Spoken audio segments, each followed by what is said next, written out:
दोस्तों, चक्रवाती तूफान बिपरजॉय गुजरात के तट से गुजर चुका है और इस तूफान ने अपना रुख राजस्थान की ओर कर लिया है।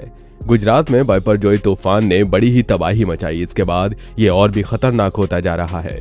कई जिलों में बारिश ने कहर बरपाना शुरू कर दिया है। साथ ही तेज हवाएं चल रही हैं जिसकी स्पीड 125 किलोमीटर पर आवर से ज्यादा हो चुकी है। इसके चलते जगह जगह बिजली के खंभे उखड़ गए, बड़े बड़े पेड़ धाराशाही हो गए। मिली जानकारी के मुताबिक कम से कम 22 लोग घायल हो चुके हैं। वहीं 23 जानवरों की मौत हो चुकी है। 900 से ज्यादा गांवों की बिजली गुल हो गई है। मौसम विभाग ने सौराष्ट्र, द्वारका और कच्छ के समुद्री तट के लिए रेड अलर्ट जारी किया है। गुजरात के 7 जिलों और 450 से अधिक गांव अलर्ट पर हैं। अरब सागर में उठा ये तूफान अब तक का सबसे लंबा तूफान कहा जा रहा है। आइए जानते हैं इससे जुड़ी और अधिक जानकारी। दोस्तों, बिपरजॉय तूफान की एंट्री भारत में कुछ दिन पहले हो चुकी है। वहीं पाकिस्तान में भी तूफान का असर दिखने लगा है। कराची और लाहौर में तेज बारिश हो रही है। तूफान को देखते हुए सरकार ने कई कदम उठाए हैं और तूफान से होने वाले नुकसान को कम से कम करने के लिए तैयारी की जा रही है। बताया जा रहा है कि तूफान में 150 किलोमीटर से तेज रफ्तार से हवाएं चलेंगी, जिससे नुकसान होने की संभावना है। हवाओं की स्पीड के बारे में सुनने के बाद लोगों के मन में सवाल है कि आखिर इतनी तेज हवा से कितना नुकसान हो सकता है। तो दोस्तों, अगर अभी तूफान के हिसाब से देखें तो बिपरजॉय में 150 की रफ्तार से हवाएं चलने की संभावना है। इस स्पीड में अमेरिका की नेशनल वेदर सर्विस के अनुसार जब 150 किलोमीटर पर आवर की रफ्तार से हवा चलती है तो इससे काफी नुकसान हो सकता है। इतनी तेज हवा में घर की छत और कच्चे मकानों को काफी नुकसान होता है। इसके अलावा पेड़ उखड़ जाते हैं और खंभे गिर जाते हैं या हवा में लगाए गए कई ऑब्जेक्ट्स भी गिर जाते हैं। इतनी स्पीड की हवा में कार अपनी जगह से हिल सकती है और इतनी हवा में 50 किलो के वजन का सामान भी उड़ सकता है। बता दें कि चक्रवात बिपरजॉय का गुजरात के तट पर लैंडफॉल हुआ। तूफान के सौराष्ट्र और कच्छ के तट से टकराने के साथ ही हवा की रफ्तार 125 किलोमीटर पर आवर बताई गई। मौसम विभाग ने लैंडफॉल की पूरी तीव्रता रात में करीब 8 से 10 बजे के बीच रहने का अनुमान जताया था। भुज में 5 इंच तक बारिश हो चुकी है। द्वारका और भुज में बिजली बंद कर दी गई है। कच्छ और सौराष्ट्र के लिए रेड अलर्ट जारी किया गया है। यहाँ तेज हवाओं के साथ भारी बारिश हो रही है। कई इलाकों में पेड़ और खंभे गिरने लगे हैं। 94,000 से ज्यादा लोगों को तटीय इलाकों से रेस्क्यू किया गया है। कोस्ट गार्ड ने 15 जहाज और 7 एयरक्राफ्ट तैयार कर रखे हैं। एनडीआरएफ की 27 टीमें भी तैनात की गई हैं। तूफान के चलते सौराष्ट्र कच्छ तट पर आज और कल से बहुत भारी बारिश होने की आशंका है। इसके चलते सोमनाथ, द्वारका सहित सभी मंदिरों को कल तक दर्शनार्थियों के लिए बंद रखने का फैसला किया गया है। अगले 3 दिन तक इन इलाकों के सभी स्कूल कॉलेज भी बंद कर दिए गए हैं। मौसम विभाग के अनुसार गुजरात के अलावा कई अन्य राज्यों में भी इस तूफान का असर देखा जा सकता है, जिनमें महाराष्ट्र, राजस्थान, कर्नाटक, लक्षद्वीप, केरल, असम, अरुणाचल प्रदेश, मेघालय शामिल हैं। यहाँ के कई इलाकों में तेज हवाएं चल रही हैं और बारिश हो रही है।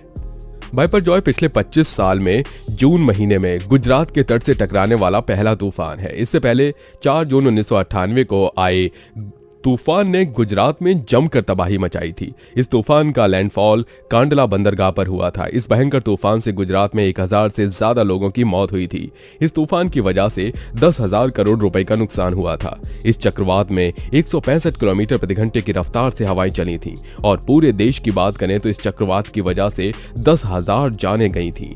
कच्छ के लोग आज भी इस तूफान के बारे में सोचकर कांप उठते हैं। बता दें कि राजस्थान में बिपरजॉय का असर दिखना शुरू हो गया है। बाड़मेर, जैसलमेर और जालोर में मौसम बदला है। आंधी के साथ बारिश का दौर शुरू हो गया है। उत्तरी राजस्थान के श्रीगंगानगर, हनुमानगढ़, चूरू और आसपास के कुछ जिलों में तूफान का असर अपेक्षाकृत कम रहेगा। वहीं ज्यादातर जिलों में अलग अलग समय पर तूफान का असर रहेगा। जोधपुर, जालोर, बाड़मेर, पाली में तूफान का सर्वाधिक असर रहने की आशंका है। आपदा राहत के लिए टीमें तैनात कर दी गई हैं।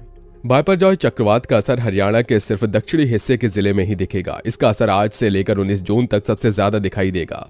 इस दिन दक्षिण हरियाणा के 6 जिलों में भारी बारिश की चेतावनी चंडीगढ़ मौसम विभाग ने जारी की है।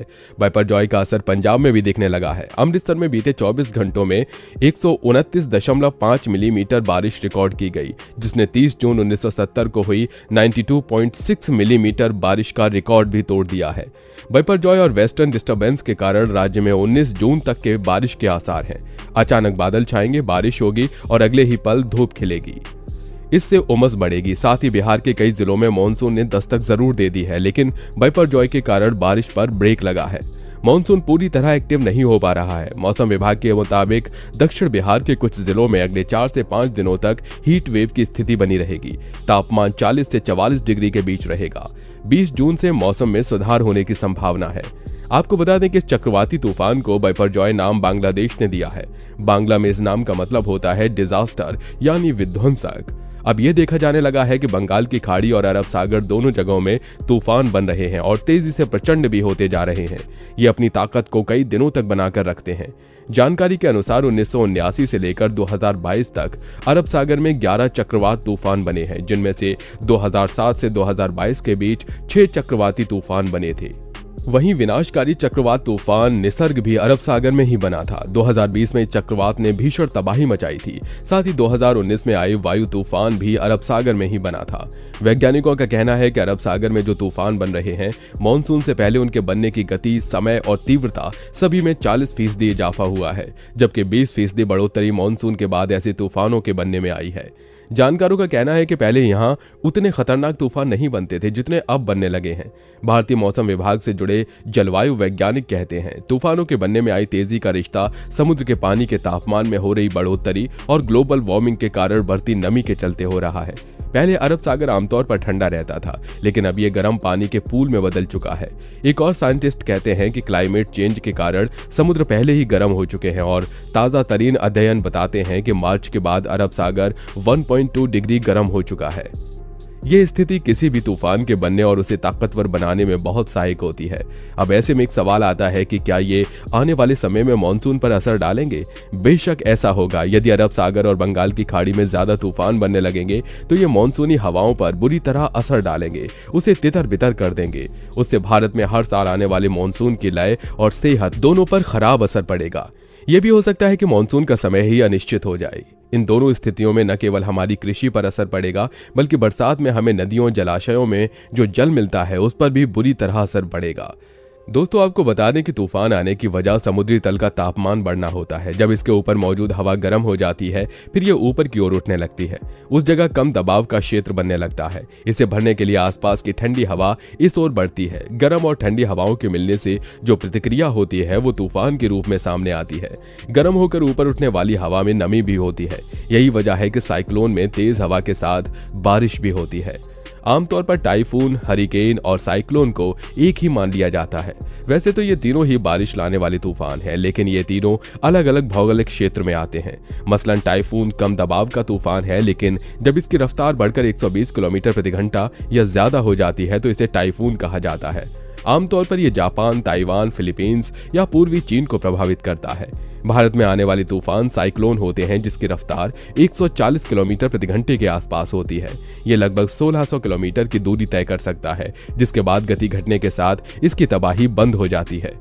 हरिकेन अमेरिकी क्षेत्रों पर असर डालता है। इसकी रफ्तार 90 किलोमीटर से लेकर 190 किलोमीटर प्रति घंटा हो सकती है। इसके साथ साथ बारिश और चक्रवाती हवाएं भी चलती हैं, जिसे टॉर्नेडो कहते हैं। यही वजह है कि अमेरिका में कम गति के बाद भी तूफान आमतौर पर सबसे ज्यादा भयंकर हो जाते हैं। हालांकि यहाँ डिजास्टर मैनेजमेंट की तकनीकें इतनी विकसित हैं कि नुकसान कम से कम होता है। आशा करते हैं कि बाइपरजॉय कम से कम नुकसान पहुंचाए और हम ये भी कामना करते हैं कि सारे लोग सुरक्षित रहें। वीडियो पसंद आई हो तो लाइक करिए, शेयर करिए और लेटेस्ट जानकारी पाने के लिए चैनल को सब्सक्राइब करके बेल आइकन को ऑन कर लीजिए।